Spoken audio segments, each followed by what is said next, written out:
So today we're going to be talking about Jonah, who is one of my favorite characters in the Bible for reasons you are about to discover in like a couple of seconds. I am so glad that I decided to, illustrate this using Snapchat instead of drawing, because drawing is a lot of work.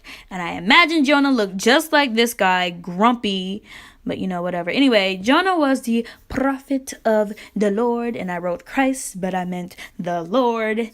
And he was the prophet of northern Israel in about the 8th century BCE, which is what Google said, at least. But yeah, this guy. So one day, Jonah here was, just straight chilling. And I like to think that if Jonah was alive today, he probably had a hobby like playing games all day. He was more than likely a gamer. No shade. Or perhaps he collected Pokemon cards, which there's nothing wrong with if that's what you love to do. I'm not knocking it. I'm just saying that's probably what he did, because, I don't know, he just probably did that. So as I was saying, Jonah was probably chilling, playing ancient Pokemon cards or something. Then one day, all of a sudden, God comes and is like, Jonah!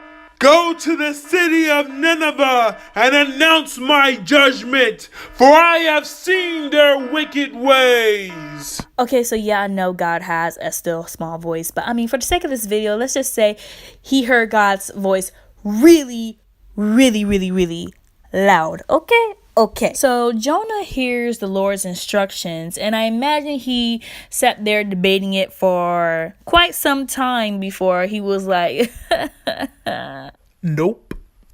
He had to be crazy, you guys. He had to be crazy. Like, how can God, bruh, God gave you specific instructions and he's just gonna be like, nah. Yo, fam, homeboy was bold. But then again, if you really think about it, we're all kind of Jonas, because I mean, how many times has the Lord told you to do something, you're like, Lord, I must have heard you wrong, or you pretend like you didn't hear it all together. You're just like, I'm gonna just that could not have been God, no. Or you make excuses like, Lord, I can't, cause the way my schedule is working out, look at the time. Time for you to obey, o'clock.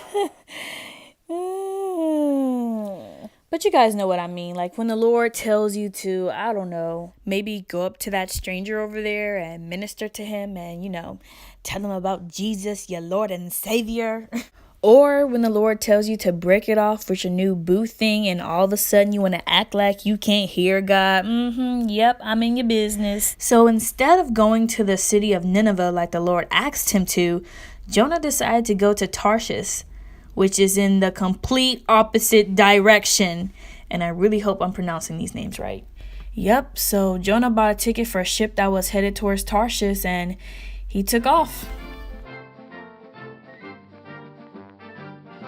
Alright guys, stay tuned for part 2. If you read Jonah before, you know that's not how the story ends. And if you haven't, trust me, you want to be here for part 2. It does not end well for Jonah. So if you enjoyed this video and you want to see part 2, don't forget to give your girl a huge thumbs up. I had so much fun creating this video for you guys. Don't forget to subscribe and hit that notification bell down below. Don't forget to share this video with your friends and family. It helps me out a lot. Leave a comment if you got time, let me know what you thought. And yeah, I will talk to you guys soon. Stay blessed.